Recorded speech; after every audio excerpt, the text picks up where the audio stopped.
Kahramanmaraşda baş verən zəlzələdən 3 il ötür. Həmin vaxt zəlzələ ərazisində olan Seysmoloq Elmlər Akademiyasının müxbir üzvü Qurban Yetirmişli ilə əməkdaşlarımız həm söhbət olub, izləyək.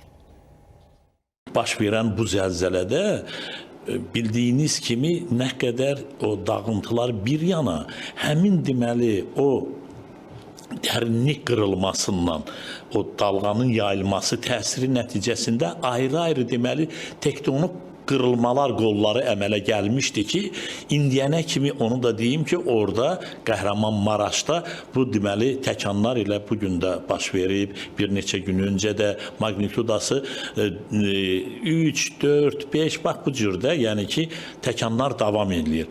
Təbii ki, Türkiyənin özü çox seismaktiv bölgə olduğuna görə sadaladığım həmin deməli plitələr, deməli Afrika plitəsi, Ərəbistan plitəsi bir yandan Şimalı Anadolu deməli dərinlik qırılması ki gedir güclü, tektonik o təhlükə zonası, Avrasiya plitəsi də bu yandan sıxışdırır.